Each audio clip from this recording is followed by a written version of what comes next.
நெரிசலினாலே கூடாஞ்சேரி தான் ரொம்ப ஹைலைட்டா பீக்ல போயிட்டு இருக்கு. அதுக்கு உதாரணம் பாத்தீங்கன்னா கீழாம்பாக்கம் பஸ் ஸ்டாண்ட் வந்ததுல இருந்து இந்த ஏரியா சரௌண்டிங் எல்லாமே பாத்தீங்கன்னா ரேட் வந்து அதிகமா போயிட்டு இருக்கு. அதுவும் வந்து டிமாண்டா ஆயிட்டு இருக்குது. அதுக்கு ரீசனே பாத்தீங்கன்னா கீழாம்பாக்கம் பஸ் ஸ்டாண்ட். அது மட்டும் இல்லாம இந்த சைட்டுக்கு பக்கத்துலேயே வந்து ஒண்டர்லா தீம் பார்க் வேற ஓபன் பண்ண போறாங்க. வர 2ஆம் தேதி ஓபன் பண்ண போறாங்க மக்களே. அதுவும் இல்லாம பொட்டானிக்கல் கார்டன் வந்து ஒரு 300 ஏக்கர்ல வந்து வரப்போகுது. இதெல்லாம் வந்துச்சுன்னா இந்த இடத்தோட வேல்யூ அதிகமாகும். ஸோ டிமாண்டும் அதிகமாயிட்டே இருக்குது. ஒரு 50 ஏக்கர்ல மிகப்பெரிய டவுன்ஷிப்பா நம்ம லான்ச் பண்ணிருக்கோம்.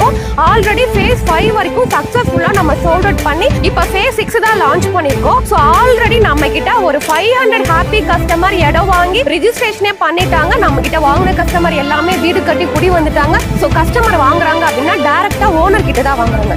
சிங்கிள் ஓனர், எந்த ஒரு brokerage கமிஷனும் அவங்க கொடுக்க தேவையில்லை. சோ மத்தவங்களோட கம்பேர் பண்ணும்போது ஒரு சதுரடிக்கு 1000 ரூபாய் நம்ம கம்மியா கொடுக்குறோம். அதனாலதான் நாங்க வந்து ஒரு 500 பிளாட்டுக்கு மேல வித்தின் ஒரு 2 இயர்ஸ்ல நாங்க சோல்ட் அவுட்டே பண்ணிட்டோம். phase 6 வந்து பாத்தீங்கன்னா டோட்டலா ஒரு 3.5 ஏக்கர்ல போட்டிருந்தோம். 81 பிளாட்டா நம்ம பிரிச்சிருக்கோம். அதுல 50%